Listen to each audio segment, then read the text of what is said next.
Hi అండి, అందరికీ నమస్తే. వెల్కమ్ టు మా ఇంటి గృహలక్ష్మి. అందరూ కూడా బిజీగా ఉండింటారు. ఎందుకంటే రేపు వరలక్ష్మి వ్రతం కదా. కొంతమంది అయితే ముందే చేసుకున్నారు, కొంతమంది ఈ వారం చేసుకుంటున్నారు. ఇంకా అందరికీ కూడా ముందుగా వరలక్ష్మి వ్రత శుభాకాంక్షలు అండి.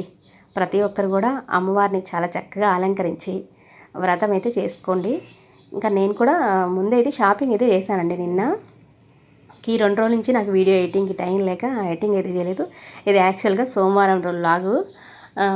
ఊరి నుంచి దొండకాయలు అయితే తెచ్చానండి అమ్మ వాళ్ళ చెట్టుకి. నేను కష్టపడి దోటి పెట్టి కోసి మరీ తెచ్చాను. ఎందుకంటే మార్కెట్లో కొంటే ధర తక్కువే, ఒక 30-40 ఉంటాయి మహా అంటే. కానీ ఈ కర్రీ అంటే మన చెట్టు నుంచి తెచ్చిన దొండకాయలు కర్రీకి మన మార్కెట్ నుంచి కొన్న దొండకాయల కర్రీకి అనేది చాలా అంటే టేస్ట్ వేరు ఉంటుంది. ఎంత చక్కగా చేసినా అవి అనేది లోపల కొంచెం అన్న కలర్ చేంజ్ అయ్యి ఎర్రగా ఎంటాయి, కొంచెం పుల్లగా వస్తుంది. మన చెట్టు అనుకో లేతవి తెంపుకుంటాము. అది కాక నాటుకాయలు అంటే దొండకాయలు కూడా 2-3 రకాలు ఉంటాయి. నేను అబ్జర్వ్ చేసినంత వరకు 2-3 రకాలు ఉంటాయి.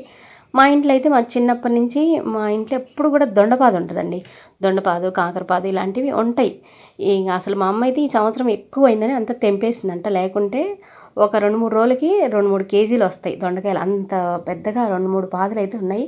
ఇంకా కొంచెం పైకి గానుగ చెట్టుకి వాకింటే నేను దోటి పెట్టి మరీ కోసుకొని వచ్చాను. నాకు ఇష్టం అనమాట ఈ దొండకాయలు. బాగుంటాయి కర్రీ కానీ చట్నీ చేసుకున్నా. అందుకని 4 ఉన్నా కానీ ఎప్పుడైనా వెళ్ళిననుకో ఏం లేకున్నా ఒక 4-5 కాయలు దొరికినా తెస్తాను. ఎందుకంటే అవి వేసి చట్నీ చేసుకున్నా బాగుంటుంది. అందుకని తెచ్చానండి, కష్టపడి కోసుకొని మరీ తెచ్చాను. దోటి పెట్టి కోస్తుంటే చూసి వాళ్ళు ఏమమ్మా అన్ని కాయలు ఉన్నాయా, ఏం కొనుక్కోలేరా, దోటి పెట్టి మరీ కోస్తున్నావా అని అన్నారనమాట.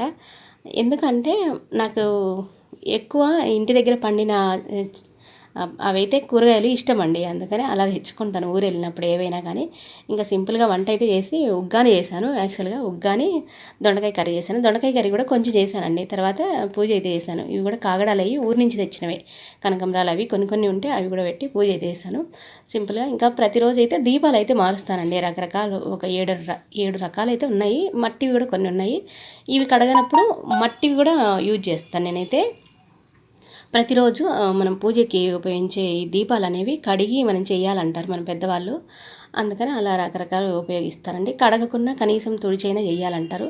ఇంకా తర్వాత అయితే కూరగాయలు తెచ్చారండి. ఆల్రెడీ దొండకాయలు ఉన్నాయి కదా, మళ్ళీ దొండకాయలు తెచ్చారంటే దొండకాయలు అవి 1 కేజీ పైన అయిపోయాయండి. ఇంకా తర్వాత కూడా కావాలి కదా, అందుకని మళ్ళీ తెచ్చారు. బెండకాయలు 2 కేజీలు తెచ్చారు. నేను ఇంకా 2 భాగాలు చేశాను అనమాట. ముదిరివి ఒక రకము, లేత ఒక రకము, ఏవైనా అంతే కొన్ని అలా చేసి పెడతాము. ఇంకా టమాటాలు కూడా ఇవాళ మా వారే తెచ్చిన వెంటనే కడిగి ఆరబోసారండి. ఎందుకంటే తెచ్చిన వెంటనే కూరగాయలు కడిగి పక్కన పెట్టాలంట. అందుకని మేమైతే సరిగ్గా లేట్గా కడుగుతాము, సరిగ్గా కడగమంట. అందుకని తన అభిప్రాయం అన్నమాట. నేను కూడా శుభ్రంగానే కడుగుతానండి. నేను ఇంకా సాల్ట్ వేసి నీట్గా కడుగుతాను. కానీ మా వారు ఇంకా తెచ్చిన వెంటనే అలా టబ్బులో వేసి కడిగి ఆరబెట్టేశాడు. ఇంకా తర్వాత పప్పాయి తెచ్చింటే కట్ చేసి, ఇది యాక్చువల్గా పప్పాయి అనేది 12 ఆ టైంలో అంటే బ్రేక్ఫాస్ట్ అయిపోయిన తర్వాత తిన్న తర్వాత ఇంకా ఏదో మూవీ అయితే చూశాడు ఒకటి. చూసిన తర్వాత ఇంకా ఫ్రూట్స్ టైం అయింది. అందుకని ఫ్రూట్స్ టైం అంటే ఏదో ఒకటి తినాలనిపిస్తుంది కదా, అందుకని అలా కట్ చేస్తున్నాడు ఒకటి. కట్ చేసి అందరికైతే ఇస్తాడండి, నీట్గా కట్ చేస్తాడు. యాక్చువల్గా నేను కట్ చేస్తామంటే నేనే కట్ చేసి ఇస్తా అంటే, లేదు నువ్వు కట్ చేయొద్దులే నేనే కట్ చేస్తానని కట్ చేస్తున్నాను. ఎక్కువగా ఫ్రూట్స్ అంతే అండి. ఇంతకుముందు కూడా వీడియోలో చెప్పాను కదా, తనే నీట్గా కట్ చేసుకొని తనకి ఒక ప్లేట్లో, వాళ్ళ అమ్మ నాన్నకి ఒక ప్లేట్లో, ఇంకా నాకు ఒక ప్లేట్లో అలా ఇది పెడతాడు. ఈ విషయంలో మాత్రం మెచ్చుకోవచ్చు. ఎందుకంటే దాదాపు కొంతమంది జెంట్స్ ఇళ్ళల్లో మనం కట్ చేసి ఇస్తేనే తింటాం గొప్ప. వాళ్ళు కట్ చేసి మనకి ఇవ్వటం ఇంకా మాకు గొప్ప కదా. మనం పెడితే తింటారు కానీ పిల్లలైనా అంతే. మా వాళ్ళకి అసలు అలవాట్లేదు, నేను ఇస్తేనే తింటారు. వాళ్ళకై వాళ్ళు తీసుకొని తింటారు. కానీ మా వారు మాత్రం ఈ విషయంలో గ్రేట్ అండి. కట్ చేసి నీట్గా తను తింటమే కదా, అందరికీ కొన్ని అయితే పెడతాడు ప్లేట్లో. పప్పాయి అయితే ఎక్కువగా తీగ అయితే లేదండి, ఎందుకంటే ఇంకా మాగలేదు. అందుకని నేనైతే మాగలేదు వద్దులే 2 రోజులు ఉంచుదామంటే ఇంకేం లేవులే అని కట్ చేశాడు. ఎక్కువగా అయితే మాగలేదండి. ఇంకా ఇప్పుడంతా కూడా ట్రెండింగ్ వరలక్ష్మి వ్రతం పూజ, డెకరేషన్ ఇవన్నీ జరుగుతున్నాయి కదా. యాక్చువల్గా నాకైతే సింపుల్గా చేసుకోవటమే అలవాటండి. అంటే ఎక్కువగా డెకరేషన్ అంటే డెకరేషన్ కూడా మనకి రియల్ పువ్వులు ఉంటే డెకరేషన్ చేసుకున్నా బాగుంటుంది. ప్లాస్టిక్వి రకరకాల బ్యాక్ డ్రాప్లు పెట్టి రకరకాలుగా అంటే రియల్గా మనం ఏదైనా ఒక మంచిగా డెకరేషన్ చేయాలంటే ఏమంటారు కదా, ప్రకృతికి మంచిగా అంటే ఏవైనా పువ్వులు కానీ ఇంకా ఏవైనా ఆకులతో కానీ ఏవైనా మనం మొలకలు చేసి అంటే కొంచెం మన ఇంట్లో ధాన్యం ఏంటంటే అవి కొంచెం ఒక 10 రోజులు ముందుగానే పాట్లలో వేస్తే అవి పెరుగుతాయి. అవి కూడా డెకరేషన్కి చాలా బాగుంటాయి. అలా చేసుకోవచ్చు. అలా అయితే మంచిగా అనిపిస్తుంది. ప్లాస్టిక్ పువ్వులు అయితే నాకు అస్సలు ఇష్టం ఉండదండి. ఇంకా అందుకని చెప్తున్నాను, ప్లాస్టిక్ అయితే దాదాపుగా అవాయిడ్ చేయడానికి అందరూ ట్రై చేయండి. ఇంకా ఇది అయితే ఈవినింగ్ అండి, మధ్యాహ్నం పప్పు చేశాను, తోటకూర ఉంటే అదైతే కర్రీ చేస్తున్నాను. ఎవరి అభిప్రాయం వాళ్ళది కదా. నా వరకైతే నేను ఎక్కువగా ఇంట్లో కూడా ప్లాస్టిక్ అవి ఎక్కువ ఉపయోగించను. అంటే ఏవైనా డెకరేషన్కి ఇవైతే ఇప్పుడు ఉన్నవి ఎప్పుడో కొన్నవండి. ఇప్పుడు ఈ మధ్యకాలంలో చాలా రోజులైంది కొంటలే. డబ్బాలు కానీ ఇంకేమైనా ఐటమ్స్ ఏవైనా కానీ డెకరేషన్కి. తోటకూర కర్రీ అయితే తాలింపు వేసానండి. ఫస్ట్ అయితే తాలింపు వేసి ఆనియన్ అయితే వేసాను. అది కొంచెం మగ్గిన తర్వాత టమాటా వేసాను. ఇవి కొంచెం మగ్గిన తర్వాత తోటకూర కర్రీ కట్ చేసి వేస్తాను. తొందరగానే అవుతుంది. ఇది రొట్టెలకు కానీ చపాతీలకు కానీ బాగుంటుంది కర్రీ. అన్నంలోకి అయితే తక్కువ అండి, ఎక్కువ రొట్టెలకి చపాతీలకే ఈ కర్రీ తింటాము. పప్పులో కూడా పెట్టుకుంటాము అప్పుడప్పుడు. తోటకూర కానీ గోంగూర కానీ పప్పు కూడా చేస్తాను. కానీ ఇంకా ఎక్కువ ఉంది, ఒకేసారి కర్రీ చేస్తే అంటే తెచ్చిన రోజు చేస్తే బాగుంటుంది కదా అని తెచ్చిన రోజు చేస్తున్నాను. మళ్ళీ 2-3 రోజులు అలా ఫ్రిడ్జ్లో పెట్టేసాం అనుకో కొంచెమన్నా ఆకులు వడబడిపోతే, అందుకని ఆ రోజు అయితే కర్రీ బాగుంటుంది. మా అత్తయ్య 3 భాగాలు చేసి పక్కన కడిగి పక్కన ఉంచింది. నేను ఇంకా ఇంకొంచెం చిన్న భాగాలుగా కట్ చేసుకున్నానండి. కొంచెం అయితే పసుపు వేసాను. యాక్చువల్గా తోటకూర అంటే తొందరగానే అయిపోతుందండి కర్రీ, అస్సలు టైమే తీసుకోదు. ఒక 2-3 నిమిషాలు అంతే. లేతగా ఉంటే 2 నిమిషాలు, కొంచెం ముదిరి కాడలు ఉంటే కనుక 3 మినిట్స్ అంతే. మధ్య మధ్యలో ఒక 1 మినిట్కి ఒకసారి కలబెట్టేస్తే మూత పెడితే తొందరగా మగ్గిపోతుంది.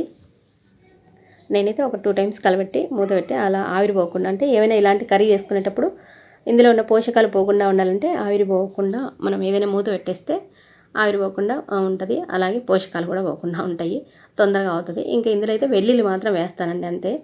మగ్గిన తర్వాత సాల్టు అలాగే కారము ఇంకా వెల్లుల్లి దంచి వేస్తాను. సాల్ట్ కూడా మనకి ఆకుకూరలలో ఆల్రెడీ ఉంటుందండి, ఎగ్గులో కూడా ఆల్రెడీ సాల్ట్ ఉంటుంది. అందుకని కొంచెం తక్కువ పడుతుంది. నార్మల్ కర్రీల కన్నా ఆకుకూర పప్పు కానీ ఆకుకూర కర్రీలలో కానీ కొంచెం తక్కువ పడుతుంది. అందుకని చూసి వేసుకోవాలి. ఎప్పుడైనా మనకు తెలియక పప్పు చేసినప్పుడు నార్మల్గా పప్పులో వేసినట్టు వేస్తే కనుక ఆకుకూర పప్పులో కొంచెం సాల్ట్ ఎక్కువైనట్టు అనిపిస్తుంది. అందుకని చూసి వేసుకోవాలి. ఆకుకూరలలో కొద్దిగా కారం వేసాను, వెల్లుల్లి వేసాను, ఇంకా అంతే అండి. ఇంకొక అర నిమిషం ఉంచేసి ఆఫ్ చేసేస్తే కర్రీ అవుతుంది. సింపుల్గానే అండి, అందరికీ తెలిసే ఉంటుంది. ఇదేం పెద్ద వంటకం కాదు. నాకేం పెద్ద పెద్ద వంటకాలు అయితే ఏం రావు. నేనేదో డైలీ వ్లాగ్స్, నా లైఫ్ స్టైల్ ఏది అయితే ఉంటుందో అలా ఏవో షేర్ చేస్తున్నాను కాబట్టి అలా చెప్తున్నాను. ఇంకా గోధుమ పిండి అయితే కలిపి పెట్టాను, చపాతీ కూడా చేస్తున్నాను. ఇంకా వరలక్ష్మి వ్రతానికి అయితే నేనైతే సింపుల్గానే చేసుకుంటానండి. కొన్ని అయితే నార్మల్గా ఇంత లాస్ట్ ఇయర్ కాకుండా అంతకుముందు లాస్ట్ ఇయర్ అయితే పోస్ట్ చేశాను కదా, కొంచెం కలసం పెట్టుకొని ఎవరికైనా 5 మందికి కానీ 9 మందికి ముత్తైదులకు కానీ అలా అయితే తాంబూలం ఇచ్చి సింపుల్గా చేసుకుంటాను. భారీగా అమ్మవారి విగ్రహాలు పెట్టి రకరకాల వెరైటీ డెకరేషన్ చేసి, అంటే ప్లాస్టిక్ వాటితోటి, నార్మల్ పువ్వులతో డెకరేషన్ చేసిన అదొక రకము, ప్లాస్టిక్ వాటితో డెకరేషన్ చేయటము అది అసలు ఎంతవరకు సమంజసమో నాకైతే అర్థం కాదు. అంతే ఇలా చేసే వాళ్ళని నేను ఇలా వేలెత్తి చూపిస్తున్నాను కాదు. మనం ఏ చేసినా పర్యావరణ హాని లేకుండా మంచిగా పూజ వరకైనా కానీ మంచిగా పువ్వులు పెట్టి, ఇంకేదైనా బాగా అరిటాకులు కానీ ఏదైనా ఇలాంటివి ఏమైనా కానీ ప్రకృతి హాని లేనివి మన పూజలో ఉపయోగించి చేసుకుంటే అదొక ఆనందం, అసలు బాగుంటుంది చూడటానికి కూడా. ఇంకా మనకి చేతనైతే కనుక ఒక 10 రోజులు ముందుగానే ఏమైనా ధాన్యం ఉంటే అవన్నీ మట్టి పాటల్లో మంచిగా మట్టి వేసి అవి కనుక మనం మొలకెత్తి ఒక కొంచెం పొడవు పెరుగుతాయి కదా 10 రోజుల ముందు అయితే, అవి డెకరేషన్కి ఉపయోగించినా కానీ చాలా అంటే చాలా బాగుంటాయి అవి చూడటానికి. అలా అంటే ఓపిక ఉండాలి, మనకు ఒక ఐడియా ఉండాలి. ముందుగానే ఒక 10-15 రోజులు ముందుగానే అలా చేసి పెట్టుకుంటే డెకరేషన్కి బాగుంటాయి. వరి ధాన్యం అయితే ఇంకా అసలు అవి అయితే బాగుంటాయండి.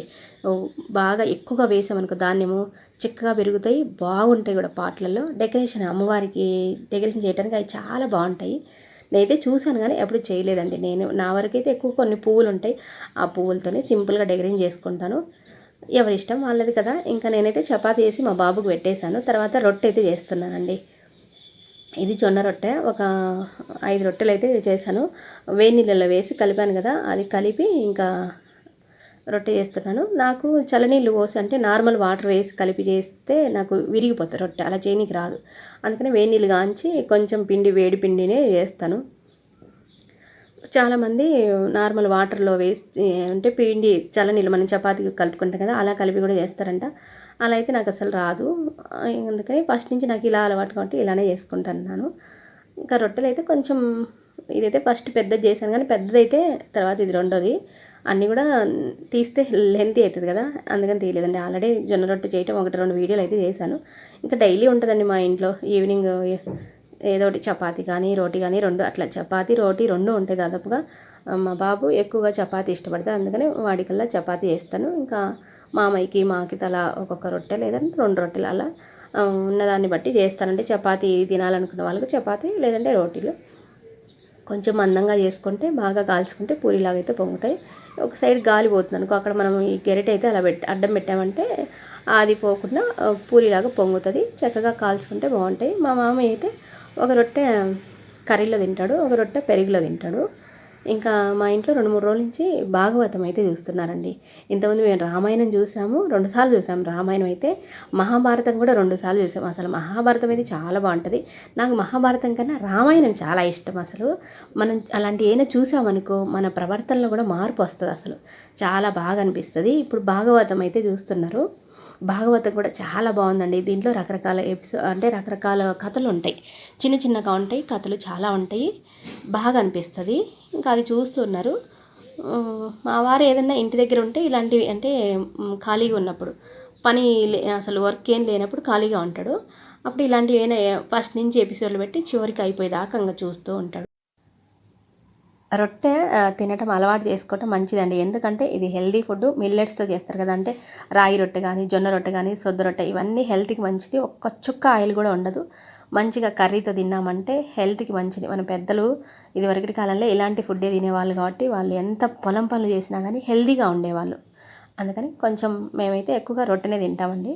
ఇంకా ఇది ఏంటి అంటే యాక్చువల్గా నాకు సింక్లో హోల్స్ దగ్గర అసలు ఎక్కువగా అన్నం మెతుకులు అయిపోయి బ్లాక్ అయిపోతున్నాయి నీళ్ళు, పైపు లీక్ అవుతుంది అనమాట ఎక్కువగా. అందుకని ఇక్కడ ఇది ఒకటి అంటే యూట్యూబ్లో చూశాను, వేరే వాళ్ళ యూట్యూబ్లో మంచిగా ఉందనిపించి నేను కూడా పర్చేజ్ చేశాను అండి. ఇవి అమెజాన్లో ఉన్నాయి, మీషోలో ఉన్నాయి, ఫ్లిప్కార్ట్లో ఉన్నాయి. నేనైతే మీషోలో తీసుకున్నాను. 2 వచ్చాయి 90 రూపీస్. ఇది క్యాష్ ఆన్ డెలివరీ అయితేనే 90 రూపీస్, లేదు అంటే ఒక 5 రూపాయలేమో తక్కువ పడ్డాయి ఆన్లైన్ పేమెంట్ చేస్తే. బాగానే ఉన్నాయి. 90 రూపీస్ అంటే 85 రూపీస్కి ఏమొస్తున్నాయండి, 2 వచ్చాయి. బాగున్నాయి. అంటే చిన్న అసలు ఆవాల గింజ కూడా లోపలికి సింక్లోకి వెళ్ళిపోవట్లేదు. ఇవి మంచిగా అనిపించాయి. అంటే పైన స్టీల్ ఇచ్చారుగా, అది కూడా మందంగా ఉంది, ప్రెస్ చేస్తే వంగటం లేదు. చాలా రోజులు మంచిగా వస్తాయి కదా. ఎక్కువగా మనకి సింక్ దగ్గర బూడిపోవటము, వాటర్ లీక్ అవటం, పైప్ దగ్గర వాటర్ పోకపోవటం, ఇలాంటి ప్రాబ్లమ్స్ అన్నీ ఉంటాయి కదా. అలాంటి వాటికి ఇది అయితే బాగా అనిపించింది. ఎందుకంటే ఏవి కూడా లోపలికి పోకుండా అదైతే వాటర్ అనేది ఫ్రీగా వెళ్ళిపోతాయి కదా. అందుకని ఇది ఒకటి తీసుకున్నాండి. ఎక్కువగా కూడా మా ఇంట్లో వాళ్ళు ఏం చేస్తారంటే తిని ఇంకా అందులో వేసేస్తారు ప్లేట్. అన్నం మెతుకులు, కొంచెమైనా కరివేపాకు, ఆవాలు, టీ పొడి, ఇంకా ఏమైనా చిన్న చిన్న ఏమైనా గింజలు అలాంటివి ఉన్నాయి అందులో వెళ్ళిపోయి అది హోల్స్ అనేది బ్లాక్ అయిపోతున్నాయి. అందుకని ఇదైతే తీసుకున్నాను. ఇంకెవరికైనా అవసరం అయితేనే చెప్తున్నానండి. ఇంకా ఈ వీడియో కూడా ఇంతే అండి.